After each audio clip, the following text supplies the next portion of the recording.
using top 10 things to do in Canada lists, then you probably miss out the best parts of the country. Most of these lists, they don't show you the best places to go, but rather the most popular ones. And in this video, I'm gonna show you how that works for Canada. So point 1, why top 10 lists fail? Let's start with what's actually happening when you search. For that, we type in top things to do in Banff. And if you look at this, you'll see on most of the lists when we go through these that Lake Louise is always on top, Moraine Lake, Banff downtown, the hot springs. So everything in the list is looking a bit more or less the same in the different structure. And don't get me wrong, these places are beautiful, they're iconic, and I'm not saying to skip those. But here's the thing that nobody tells you. A top 10 list isn't ranking the best experiences, it's ranking the one that have the most clicked on experiences. And that's how Google works. And these are in the end two completely different things. So, and if we go through some of the articles, you see when you scroll through, always Banff is there, Banff Gondola, hot springs. Let's check another one I've opened.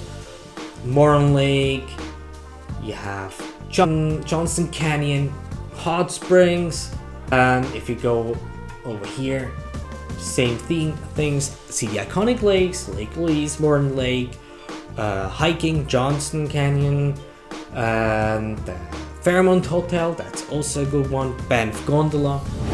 And once you notice it, you can't unsee it. Same lake, same gondola, same restaurants. The internet just keeps quoting itself. And those blog posts, they aren't bad, they're actually well written and they did a great job. And to be honest, my first blog posts weren't any different because I wanted to gather or gain traffic with these high search volume topics. And so it's kind of a loop in itself. But that brings me to the next point. Those places are popular, meaning getting high traffic, high volume, and will be shown on the first Google page, but it doesn't mean better.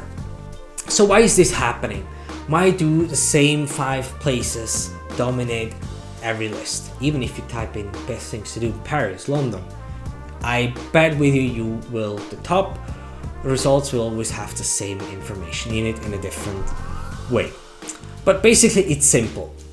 Places rank higher because they have more reviews. More reviews mean more clicks. And more clicks mean more articles written about them. And more articles even mean more reviews. So it's a constant loop. And what you get in Canada for that is actually a loop that gets you 3 things: more tourists, higher prices, and longer waits. And to give you an example, to give you an insight, if you want to book or want to visit Moraine Lake, you need to book a shuttle service that brings you there, which you can see in the picture here. And you find that on the Parks Canada page when you want to visit these lakes. So here's all the information you need to know. And when you want to get to the Moraine Lake, just as information, if I zoom out, here's Banff, Moraine Lake is here, Lake Louise is over here. And to get to these places, or at least Moraine Lake, you need to book a ticket for the shuttle bus bringing you to Moraine Lake. And the shuttle bus is here at the Lake Louise ski resort, the park and ride. And to give you some idea how it might look like when you're gonna visit these places in summer, it looks kind of like this. Filled, huge parking lot. I can change the view afterwards. That brings you to Moraine Lake, and you see you're gonna share that place with a ton of other people. And you need to be aware that you need to book in advance and it might sell out very fast. So you might end up not with having a spot if you start looking at it too late or taking it in a way that we'll figure it out on the way. And now to give you an idea of how huge parking lot is, on a different view in Google Maps, you see how huge the parking spot is. And that shuttle bus brings you also to Lake Louise, so you can combine that. It makes sense efficiency wise to take the shuttle bus to Lake Louise instead of going back to the parking lot, taking a car and driving up to Lake Louise with your car. And I bet it's gonna be more of a hassle and annoying and stressy than it will be enjoyable. So, Moraine Lake in July, you're parking a shuttle ride away and walking the last 20 minutes. So as I mentioned, Lake Louise, you're sharing your photo with hundreds of other people doing the exact same thing because everybody wants to have a part of it. And don't get me wrong, we have been to these iconic places too several times. None of it is bad. And the only thing is, and that's what I also see in many comment section as well, when you picture yourself seeing these places, and we have the same situation in Switzerland too, you picture yourself having these spots all for your own. And that's what you expect when visiting the Canadian Rockies, especially these places. Hey, if you want to avoid these mistakes, grab my free travel kit in the description below. And again, popular doesn't mean better, it just means popular and more people. And that is actually a good point that we're going to talk about now. How locals actually find these spots. For example, if you just move to Banff or Jasper, and you know those are places that are overrun by tourists, you want to know where you can go to avoid all the crowds, to experience these beautiful spots on your own, not sharing it with tons of other people. And the first shift to do so is stop searching like a tourist, instead start searching like someone who already lives there. And for that, I'll show you what I've done before. As an example, instead of typing in, like here, top things to do in Banff, change it to hidden gems in Banff. And what happens then is, when you just opening the first blog post, I close that one, that you see it's on the top, it's the same one, is basically a totally different story. Hannah made an amazing blog post about great alternatives in Banff, and I know for a fact those are actually great ideas, and still it's on the top page found. So she did something right, by the way. Anyway, she has some great insights here that already tells me, yeah, those are great ideas. And what you actually get is the same Google, just with completely different results. And you are ranking now with four keywords locals actually use when they're complaining about tourists in their own town. But that's how you get there. And you can go even one step further. When you usually type in these things in the Google search, you just need to scroll down a bit, and then you find Reddit posts or forum posts, or even sometimes Facebook group posts asking the same question. And they really get even into more of the topic. People will help you, telling you what to avoid, give you great insight what to do instead. You just need to do or take a little bit more time or patience to scroll down or go on the second page of Google search, and that's where the local conversation happens, and you get real ideas what to do instead from people living there or have been there several times for great alternatives. And you don't need to change the search term at all. That's a great thing, you just need to scroll down. And those aren't things that sometimes exist in blog posts or you won't find in blog posts, or even if they're in blog posts, they may be on page number 10 where you're never gonna end up anyway. But that's basically what you can do. Another thing that I also was successful with is with Instagram, following the right Instagram channels. They're sometimes giving you also great insights. So if you plan to, for example, to see Banff, then type in Instagram something like hidden gems in Banff, same way, or add Instagram at the end, and then you already get quite a few results, and you might end up following a channel with that gives you ideas where to go, that you can avoid the crowds. And basically that's what happened with me. That's how I found Yo Bones barbecue restaurant in Vancouver, and I found it through a channel that I follow called Eatcouver, if I'm not mistaken, that has a lot of great ideas about restaurants in Vancouver that you would actually otherwise miss, because they're not on the top 10 list, they're not in the first Google results when you type in best restaurants in Vancouver. And to be honest, the last time we've been to Vancouver, we were to the Down Low Chicken Shack, and that was actually also a restaurant that was shown on the Eatcouver page that is worth trying out. And it was actually a great find, and it was scrumptious, and everybody was happy, even my kids, which are usually a bit more difficult, probably your kids as well. But anyway, I can only recommend doing that as well. It's a great way to find local spots too. Then another thing that I highly advise if you want to see and visit these spots is the busy time feature on Google Maps. So if you want to visit Lake Louise and you're wondering what is the best time, because I'm always talking about smart strategies, like saying I don't advise you not to visit these places. I'm telling you, be mindful when you want to see them, and using a smart strategy to do so. So the smart strategy would be see these places but go at a time where nobody's there. Well, that's not possible in Lake Louise, but you get what I mean. So if you type in the place you want to go, Google Maps has a function further below, and of course it isn't showing me right now, so I have to scroll down. Maybe it's here. Yes, awesome.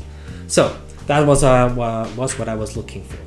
Not only when you type in Google Maps the place, you always see the pictures of the place, that you get an idea. It's always great to use that feature, by the way, because another thing you can do is then use Google Maps, because that always gives you also a good feeling to explore the area without actually being there. But that's of course not what I was looking for. There you go.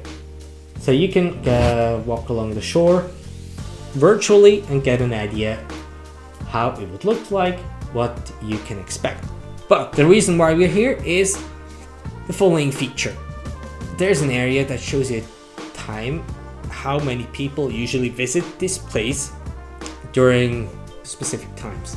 And you can change it to which day, and of course now it is May. In July this picture would look different.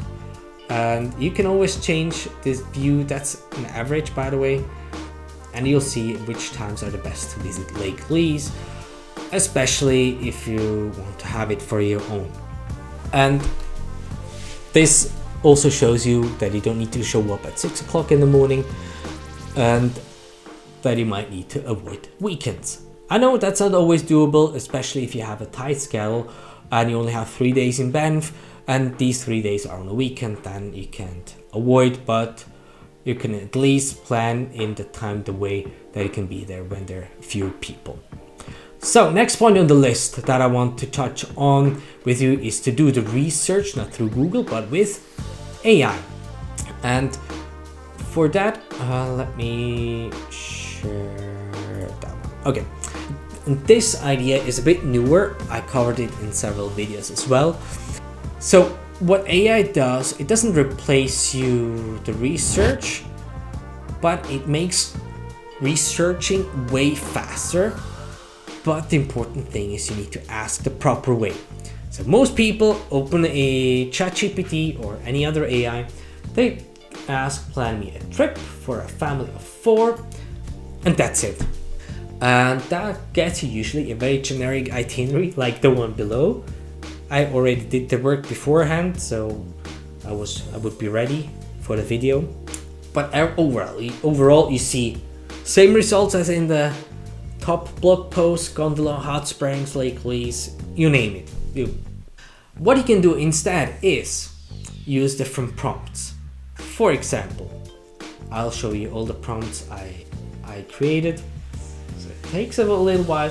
One is traveling with families to Banff, and what local would recommend that's not standard and not in a standard guidebook. And I always add to ask AI to provide the sources. The reason is simple: sometimes AI is hallucinating and don't give you the right answers, especially when you talk about restaurants or trails. You might end up with something that isn't open anymore, or a trail that doesn't exist. And the great thing, when you ask that, you get a list of possible things to do, and then you always have or should have a link for it, that you get an idea. And that's crucial, that you can then click on it and even find more information. In that case, Ali, I wouldn't have found these blog posts beforehand, and she has created a very nice blog post about lesser known stuff with a great list that you can use immediately. So that's already approved in a way. Second would be, so let me change it. What are cheaper alternatives to the Banff Gondola that give a similar mountain view experience?